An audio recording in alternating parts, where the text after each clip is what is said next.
ব্রাহ্মণবাড়িয়ায় গ্রামীণ ব্যাংকের চান্দুরা শাখায় পেট্রোল দিয়ে আগুন ঢেলেছে দুর্বৃত্তরা। পুড়ে গেছে ব্যাংকের জরুরি নথিপত্র, আসবাবপত্র। তবে এই ঘটনায় কোনো ক্ষতি হয়নি ব্যাংকের ভল্টে থাকা টাকার। দমকল বাহিনী বলছে বিষয়টি নাশকতা কিনা তা তদন্ত ছাড়া বলা যাচ্ছে না। আবুল হাসনাত মোহাম্মদ রাফির রিপোর্ট, জানাচ্ছেন ইশরাত জাহান।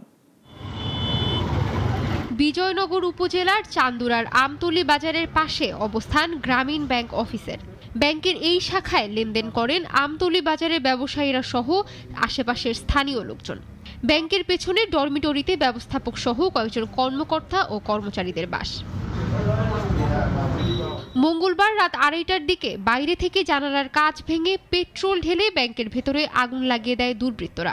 ভেতরে আগুনের শিখা দেখে নিরাপত্তা প্রহরী বিষয়টি বুঝতে পেরে চিৎকার শুরু করেন।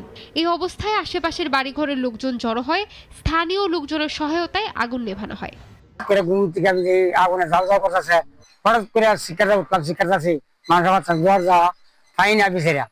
খবর পেয়ে ফায়ার সার্ভিসের লোকজন ঘটনাস্থলে পৌঁছালেও এরই মাঝে লেলিহান শিখায় পুড়ে যায় গুরুত্বপূর্ণ নথিপত্র, শীট, গ্রাহকদের পাস কার্ড ও আসবাব।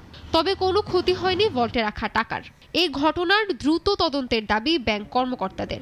পেট্রোল বন্ধ পাওয়া যায়, পরবর্তীতে এগুলি আলামত হিসেবে আমাদের থানার পুলিশ এসে এগুলো দেখার পরে বর্তমানে আমরা অফিসে পরিষ্কার করতে চাই।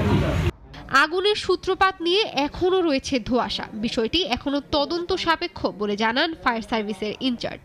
তখন ছিলাম না, ওনাদের কাছে ডকুমেন্ট চাইলাম যে আপনার কি কাউকে দেখছেন কিনা, সিসি ফুটেজ আছে কিনা, সিসিটিভি এরকম কিছু দেখাইতে পারে না, আমরা তদন্ত সাপেক্ষে দিচ্ছি। কারণ এই ঘটনার পর আতঙ্কে দিন কাটাচ্ছেন স্থানীয়রা। এই বিষয়ে তদন্তের পর দ্রুত দোষীদের শাস্তির আওতায় আনার দাবি এলাকাবাসীর। ইশরাত জাহান, নাগরিক।